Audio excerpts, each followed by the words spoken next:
Good evening mga kapangyo! Welcome to our YouTube channel. And for today's vlog ay magmi-midnight snack tayo sa Algen's Cafe. Ito ay matatagpuan sa highway ng Morong Rizal. Hello mga kapangyo! So ayan na yung mga, ito na yung pinsan ko taga Canada, sa Ate Joanne. Yan. Diyan ako lumaki sa bahay nila nung elementary hanggang high school. Ayan, tsaka kay Janice. Ayan, na may-ari ng Rapsa sa Mabini. So ngayon, i-feature kami ni Ate Joanne kasi nag-birthday siya last of November 5. And despedida na rin niya dahil pabalik na sila ng Canada. Kaway ka naman dyan, ate. Okay lang naman.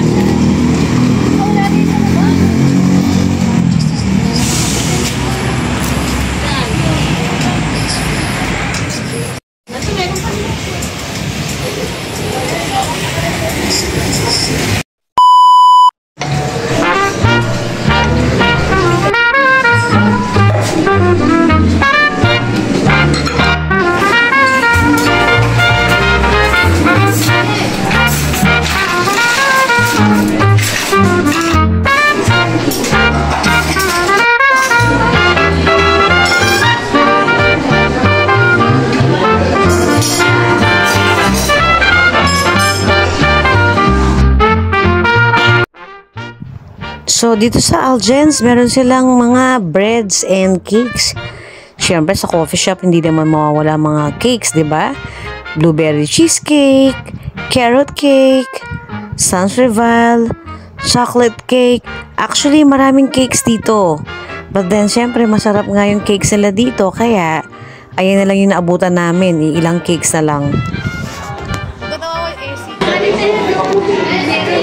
Ayan. Ito po yung manager. Ito po yung aming manager. Ano yung salmon na? Yes po. May sauce na po. Fried rice po. Grilled salmon po. Try nyo naman po. Kung gusto nyo ng big wings, bono lang. Ano naman po. Okay po. Yes.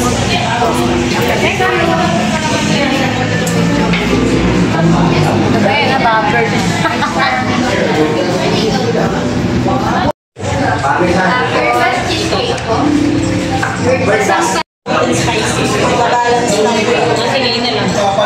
A few minutes later. Let's go mga kapangyo, dito muna tayo sa labas habang iniintay natin maluto yung ating pagkain na in-order. Magpahangin muna tayo dito sa Alfresco ng Algen's. So dito pwede tayong mag-chill-chill. Gusto nyo mag-shot ng wine, ng beer with your friends and family, yan pwede dito. And sa mga nag-i-smoke, pwede rin dito. Ito yung smoking area nila. A few moments later.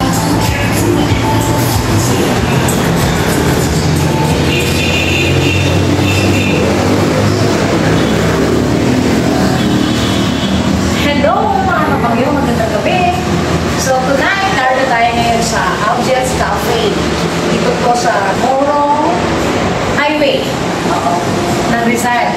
So ito, ayan, actually comfort room pa lang, panalo na, di ba? Ayan, nakita yung comfort room nila, napakaganda. And nakuha ko na yung tiyahin ko. Hi, tita. Tita Mona at ako si Liza. Maganda ang comfort room nila. Look at inside. Comfort room.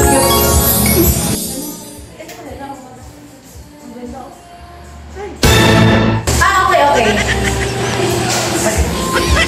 Bukas mo yung doro. Nagulat ako. So, ang gawin natin, paano sasarado? Titik. Hindi, flash na yan. No.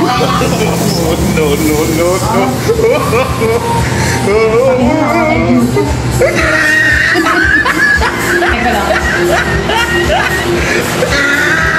Nagulat ako doon sa toilet bowl nila. Kasi biglang nag-open. So, automatic siya. So, yun mga kapangyo. So, tonight, kasama ko ang aking mga cousins, si Ate Joanne, si Jenny, sa parang sister, at kanyang pamangkin si Riz. So, bali 5 lang kami dito. Ako lang kami for the girls na matatanda. Ay, matatanda. Hindi na matanda. Na mga... Hindi na may edad. Hindi na may edad. Ano ko sabihin ko mga kapangyo? Bagis na lang. Okay. So, ayan mga kapangyo, medyo napagod na ako kakatayo. And dito, ayan, malawak talaga yung labas ng Algens. At malaki rin ang parking space nila dito mga kapangyo.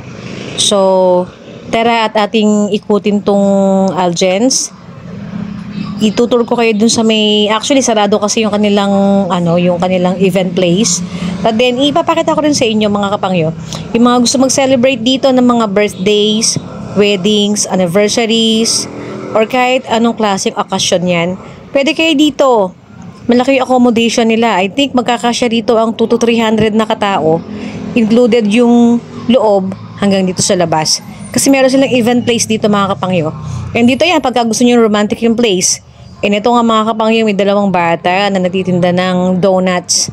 So nag-aalok sila. So instead, binigyan ko na lang sila ng maagang papasko. So binigyan na lang natin sila ng cash without getting the food. Sabi namin, ibenta na lang nila sa iba para mas kumita pa sila. So ayun mga kapangyo, ito yung Algens Cafe. Ayan yung pinakang event place nila dito. Kahit mga company meetings, pwede dyan. So okay na mga kapangyo, it's time to eat. So ito, nag-order kami ng squid calamari. At itong kanilang garlic potato. Nalimutan ko yung tawag mga kapangyo, pero masarap yan. Promise, magugustuhan niyo yan. I-try nyo kapag nagpunta kayo dito. And ito na nga, sineserve na ng kanilang mga food attendant ang ating mga in-order. And later, i-share ko sa inyo kung gaano kasarap yung mga kakainin natin. At dito nga, nag-enjoy na kami dahil ilang days na lang mag-i-stay si Ate Joanne dito sa Philippines. And after, syempre, uuwi na at babalik na siya ng Canada. So, ito na yung pakinakang banding namin na magpipinsan. So, ayan, shrimp scampi ang tawag. Diyan sa in-order mo, no? Anong masasabi mo dun sa pagkain? Kasi hindi naman siya sponsor dito. So, Jenny, ikaw na yung order mo? Hindi, ayan, ano yan? Ano lang, Sa'yo, Ara? Carbonara, ano? Carbonara lang. Carbonara lang siya. So, yung carbonara lang kay sister. So, yun ang in-order niya. Ako pala yung medyo mabigat yung in-order. So, ang aking in-order naman mga kapangyo ay ang salmon in creamy buttered sauce.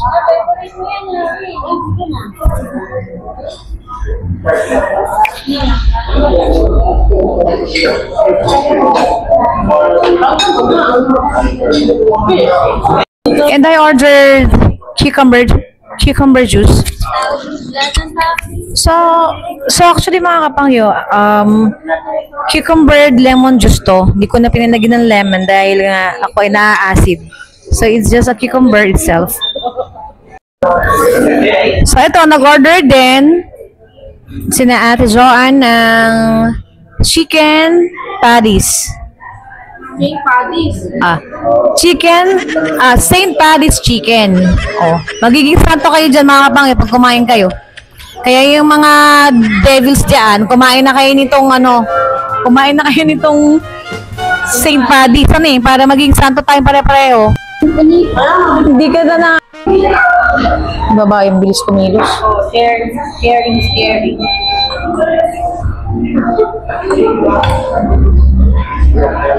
Ano ko, napapatagal pa ba yung baka mapanis?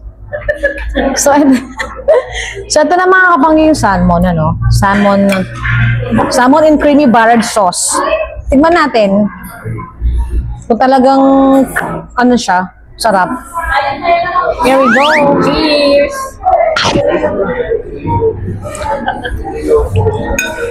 In fairness, juicy yung salmon nila. And hindi siya yung ganung soft and tender yung kanyang yung pinakang meat nung salmon.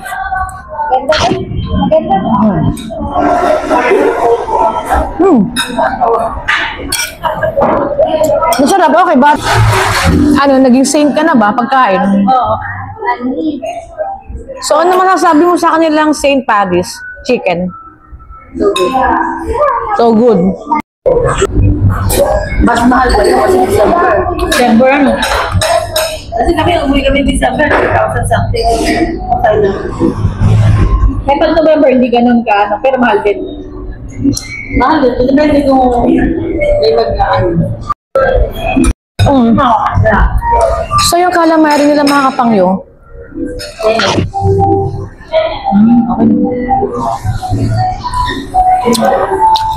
crunchy. Masarap yung timpla nila. Parang naalala ko tuloy yung pagkain sa Rapsa. Paborito ko sa Rapsa yung ano yun. Oh, wow! Yung calamari dun eh. Saan ba yung Rapsa? Masarap din dun. Sisig talaga ito. Parang to yung Malakas parang. sa Algiers, masarap mga kapangyo sa panga. One more. Mga order.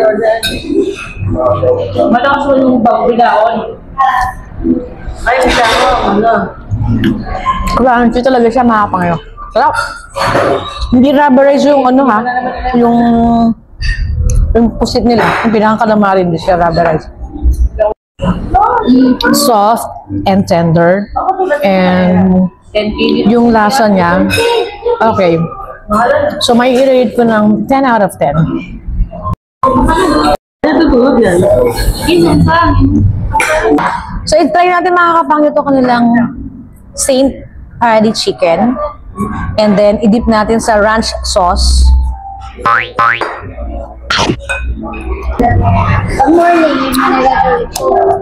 Masarap mga kapangyo kahit cucumber juice itself lang. Kasi actually cucumber lemon nga ito. Kagaya sabi ko sa inyo kanina. But then cucumber lang kasi medyo may acid na ako. Kaya pinagbawalan ako ng doktor ng mga citrus. So ito cucumber and without lemon. Mabilis yung servisyon nila dito mga kapangyo. Tsaka maasikahan sila sa mga customers.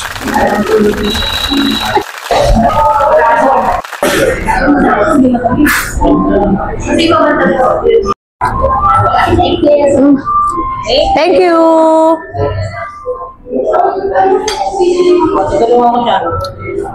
At syempre, alam niyo naman mga kapangyo sa bawat vlog natin at may kinakainan tayo, hindi talaga mawawala ang sweets dahil, honey, my love so sweet.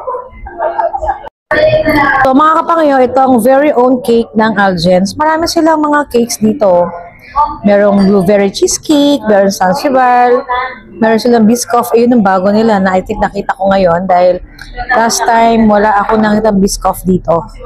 So I think carrot cake nila. Let's give a try. Try natin. Kasi laging in-order dito yung ano yung Zanzibar tsaka blueberry cheesecake. Masarap. So ito, try natin.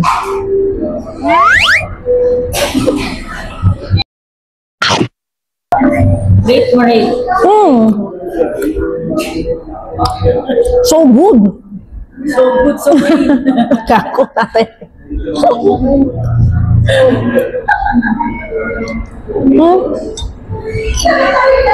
Wait, no. I think it has cinnamon and ano to? Ano pa itong meron dito?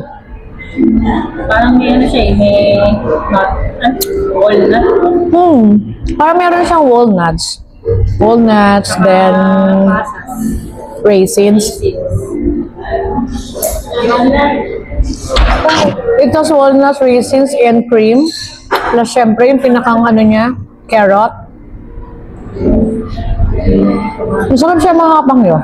To rate it, 10 out of 10. Sarap.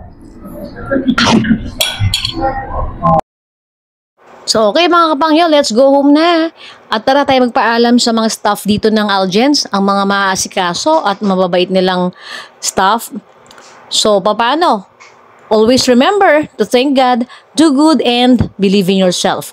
Subscribe for more videos to stay updated. Side-chan mga kapangyo. Shashani. Have a great night and God bless you all.